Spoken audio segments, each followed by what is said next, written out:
하나님의 말씀 레위기서 1장 1절로 오늘은 3절까지만 보겠습니다.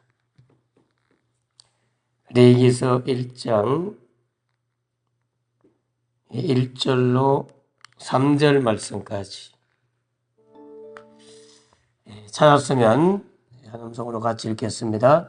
여호와께서 회막에서 모세를 부르시고 그에게 말씀하여 이르시되 이스라엘 자손에게 말하여 이르라. 너희 중에 누구든지 여호와께 예물을 드리려거든 가축 중에서 소나 양으로 예물을 드릴지니라. 그 예물이 소의 번제이면 흠없는 수컷으로 회막문에서 여호와 앞에서 기쁘게 받으시도록 드릴지니라. 아멘. 레위기서 말씀 아직 본론에 들어가기 전 설명할 내용이 많이 있어서 계속해서 서론 부분을 다루고 있습니다. 하나님은 관심이 제일 많은 곳은 어디냐면 예배입니다. 예배. 제사와 같다. 제사. 옛날엔 제사라고 표현했죠. 하나님은 예배에 관심이 많으시고 예배하는 자를 하나님은 사랑하시고 관심이 많으세요.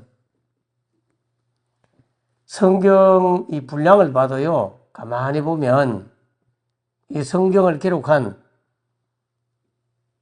이 레위기서는 이스라엘 백성이 애굽에서 탈출해가지고 사실 가나안 땅까지는 한 2년 만에 도착합니다. 원래 애굽에서 가나안까지는 한 보름 정도만 젊은 장정들은 걸어가면 빠르게 가면 보름 정도로 갈 수 있어요. 그런데 어린아이들부터 연로하신 어른들부터 양과 소, 가축들 다 데리고 가다 보니까 한 2년 걸려서 가나안 땅에 도착하고 그 가나안 땅 근처에서 한 38년을 방황하고 헤매면서 뺑뺑이를 돌거든요. 그런데 지금 레위기서가 기록될 때 이스라엘 백성들은 시내산에 도착해서 시내산 근처에서 한 1년을 삽니다. 거기 천막을 치고 하면 1년 살아요. 그리고 그 1년 사는 날 동안 한 달 정도 걸려서 한 달 정도 걸려가지고 모세가 시내산에서 받은 말씀이 이 레위기서거든요. 한 달 정도 걸려서 기록한 책이 레위기서인데 27장까지 되어 있어요. 27장까지. 상당히 긴 분량이잖아요. 한 달 동안 하나님께로부터 받은 말씀입니다. 그런데 레위기 다음에 민수기 같은 경우는 38년 동안 살았던 삶을 기록한 게 민수기입니다. 민수기는 36장인가 그래 되어 있는 것 같아요. 민수기는 38년 동안 36장으로 그들의 삶의 행적을 기록해요. 그러고 보면 한 달 정도 있으면서 받았던 말씀을 27장을 기록했다는 것은 하나님과의 관계, 하나님 앞에 예배하는 것, 이러한 레위기의 법, 굉장히 하나님이 중요히 여겼기 때문에 이 레위기서를 이렇게 길게 짧은 시간에 기록했는데도 길게 기록했다. 그래 보시면 돼요. 전반부에는 하나님 앞에 예배자의 모습, 개인적인 예배자의 모습이 나오고, 후반부로 나갈수록 그 구조가 예배자인 이스라엘 백성들이 어떻게 살아갈 것인가. 그러면서 점점 내 주변의 이웃, 사회, 그렇게 확장돼 가면서 예배자가 어떻게 살아가야 될 것인가를 설명하는 게 레위기서다, 이렇게 보시면 돼요. 하나님 앞에 제사법을 1장에서 7장까지 가르친다면 그 이후로는 이 예배자가 인간관계성 속에서 어떻게 할 것인가, 사회 안에서 이웃과의 관계, 이 더 큰 이 사회, 세상 안에서의 어떻게 살 것인가, 관계를 어떻게 유지하며 관계의 갈등이나 문제가 발생했을 때 이 예배자가 어떻게 해결할 것인가 하는 것들을 법으로 정해놓은 게 레위기서다, 그렇게 보시면 돼요. 아무튼 예배 드리는 방법과 예배자로서의 살아가는 삶을 이와 같이 긴 짧은 시간 내에 문장으로 기록했다는 것은 예배 자체를 얼마나 귀하게 여기는지 모른다, 그렇게 이해하시면 될 것 같습니다. 우리 예수님도 요한복음 4장에서 23절 24절에 아버지께 참으로 예배하는 자들은 영과 진리로 예배하는 때가 오는데 곧 이때고, 주님이 오셨을 그때고, 아버지 하나님께서는 자기에게 이렇게 영과 진리로 예배하는 자들을 찾는다고, 그렇게 예배하는 자를 찾으신다고. 하나님께 예배하는 자는 하나님은 영이시기 때문에 자기의 영과 진리로 예배하라, 그렇게 설명하고 있습니다.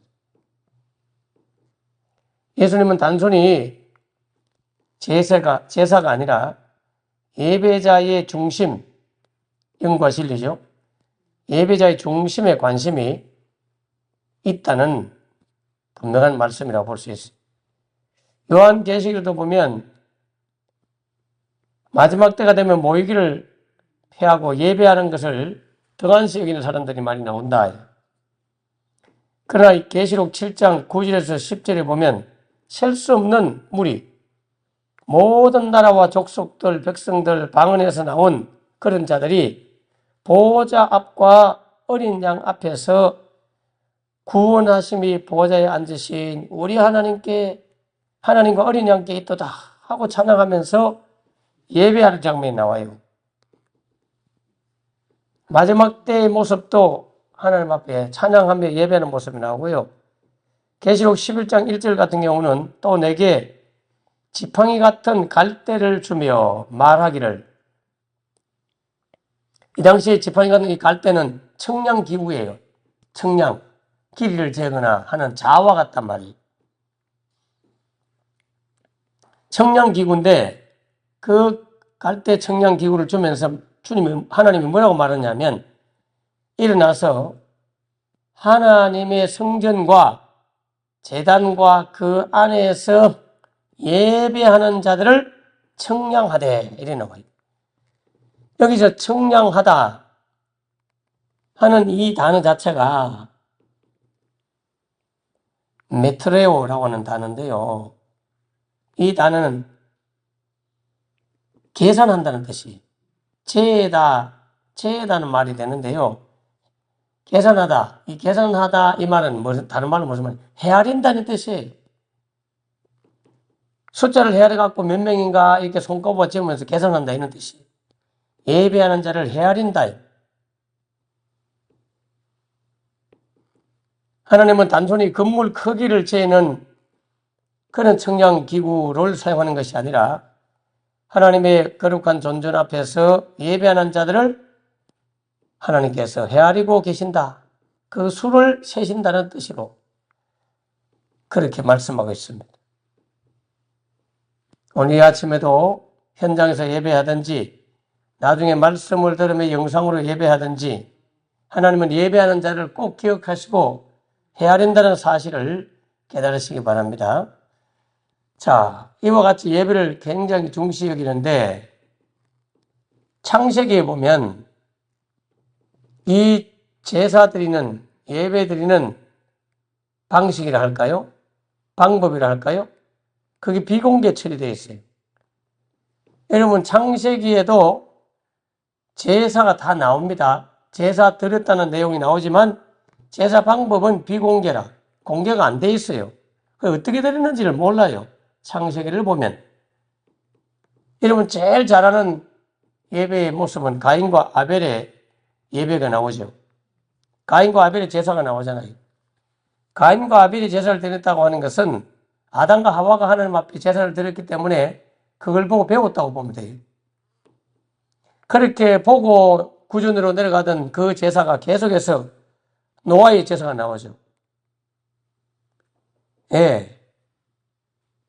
창세기 보면 8장 20절에 보면 노아가 여호와께 제단을 쌓고 모든 정결한 짐승과 모든 정결한 새 중에서 제물을 취하여 번제로 제단에 드렸더니 이렇게 노아의 예배가 나옵니다.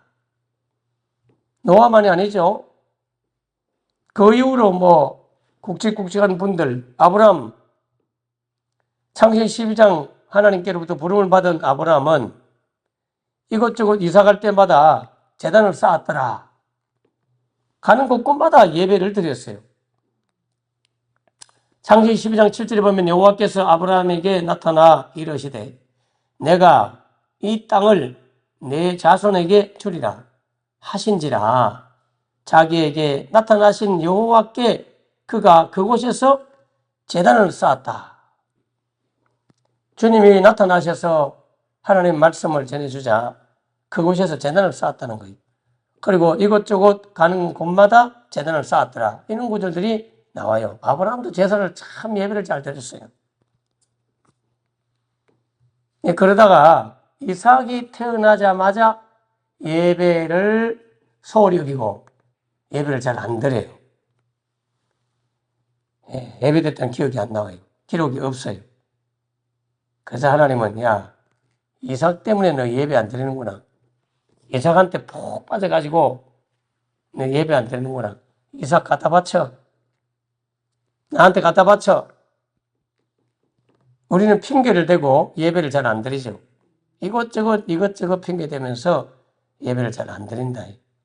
그 핑계거리가 뭐냐에 따라서 굉장히 무서워요. 나는 남편 때문에 예배 못 드립니다. 그럼 하나님이 남편 데려가면 어떡할 거예요? 난 자식 때문에 예배 못 드리면 자식 데려가면 어떡할 거예요?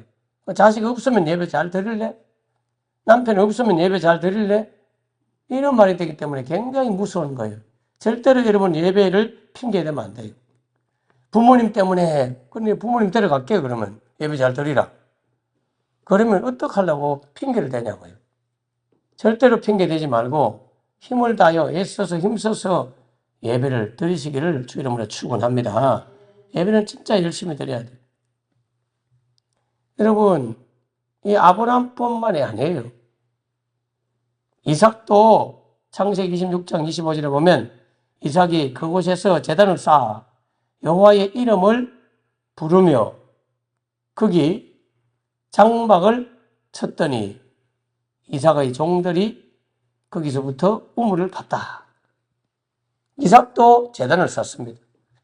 야곱도 돌베개 베고 난 이후에 돌을 세우고 제단을 쌓고 예배를 드리는 장면이 나오고 성경에는 구체적으로 여러 제단 쌓는 장면이 창세기에 많이 나오지만 창세기에는 구체적으로 예배의 양식, 방식이 비공개 처리되어 있기 때문에 알 수가 없어요. 그래서 예배를 알려고 하면 이 레위기서를 봐야 되는 거예요. 레위기서를 봐야 돼요.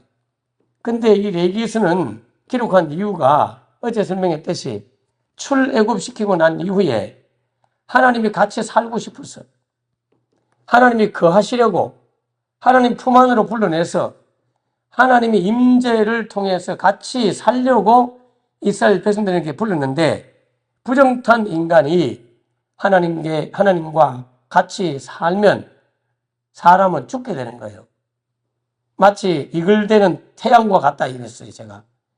이글대는 태양에게 가까이 가면 다 죽듯이 의로우시고 거룩하신 하나님하고 같이 살다가는 죽어요.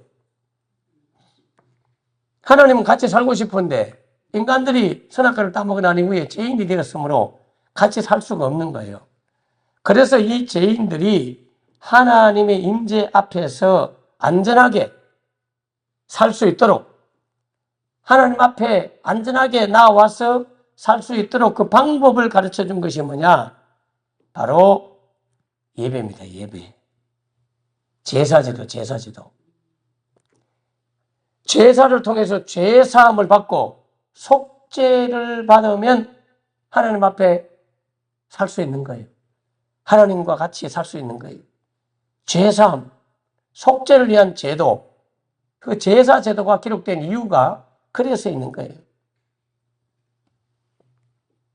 하나님 앞에 나와서 같이 살아도 또 하나님이 백성을 찾아와서 너희들은 나의 백성이 되고 나는 너희 하나님이 되어서 같이 거하며 살자. 하나님 가까이 오지 마세요. 우리 무서워요. 두려워요.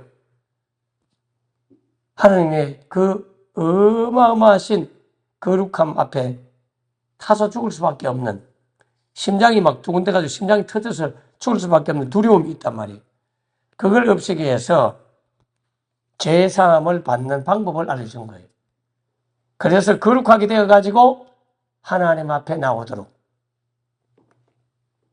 그 일을 위해서 제사 제도를 가르쳤고, 두 번째는 이 제사를 집례할 수 있는 제사장, 하나님과 백성 사이를 중보해주고 연결시켜주는 영적 지도자인 제사장이 그래서 필요했던 거예요. 제사와 제사장, 그리고 정결케 하는 규례, 삶을 거룩하게 지키기 위해서 어떤 규칙들을 정해가지고 이렇게 거룩하게 살아라. 그리고 내 앞에 나올 때는 제사장의 도움을 꼭 받고 그 제사장이 안내하는 대로 제사를 드리라. 그러면 내가 너희들을 치지 않고 죽이지 않을 것이다. 이걸 알려주기 위해서 레위기를 기록했습니다. 여러분들은 바로 하나님 앞에 나올 때마다 감사하셔야 돼요. 왜냐?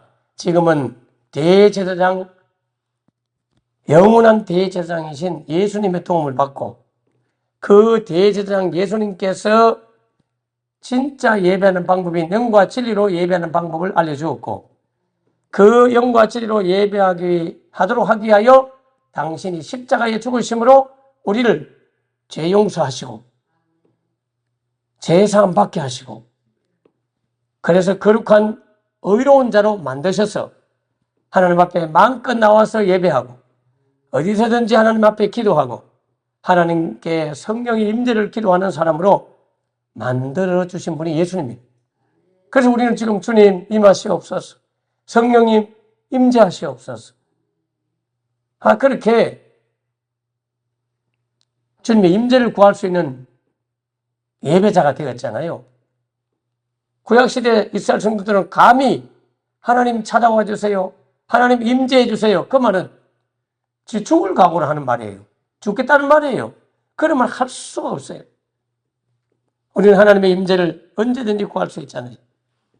여러분이 또는 치유자를 위해서 기도할 때 임재를 기도 문제 하셔야 돼요. 하나님, 우리 가정에, 우리 집안에 하나님의 성령의 임재가 가득하게 하옵소서. 주님, 나에게 성령님의 임재가 충만하게 하옵소서. 그래서 하나님의 임재가 임하면 부정한 것들은 불태워지고 죽어지게 돼요.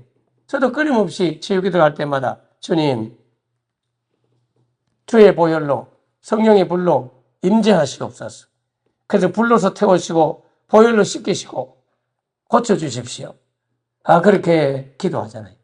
어제도 한 분 외부의 다른 교회 권사님이신데 그 질병이 드디어 나았다고, 그렇게 깨끗하게 되었다고, 한 번 기도받고 그날 좋아지는데 그 다음날 다시 또 그 증상이 나타나고, 그래서 또 와서 기도받고 또 갔는데, 이번 주간에는 완전히 그 7차신경, 얼굴 앞면 7차신경, 특별히 눈 주위에 있는 7차신경, 안검하수, 안검내반 뭐 이런 질병인데 그게 나아서 너무너무 고맙다. 오늘 계명대학교 가서 진료받고 기도받으러 오겠다고.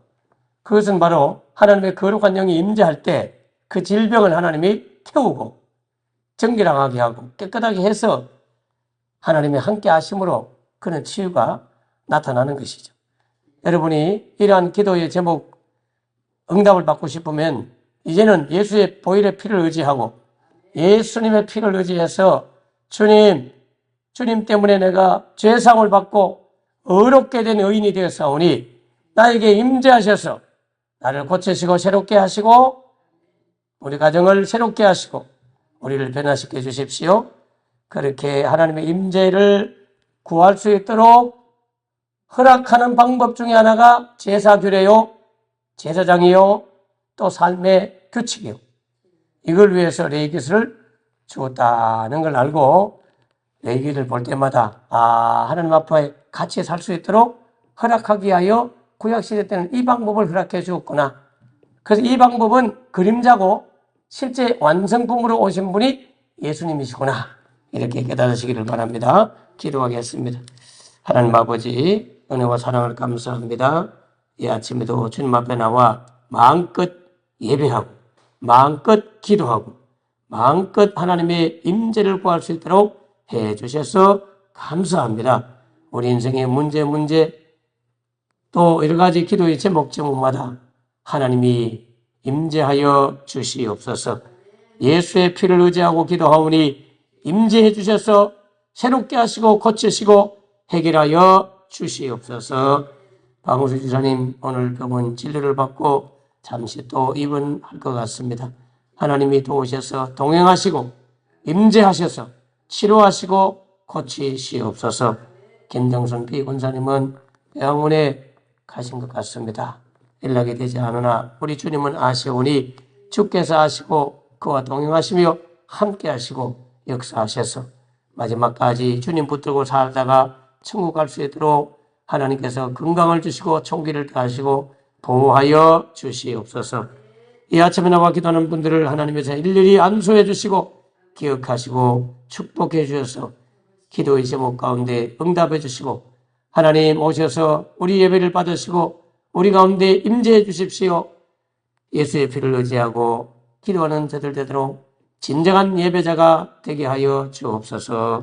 예수님 이름으로 기도합나이다. 아멘. 아멘.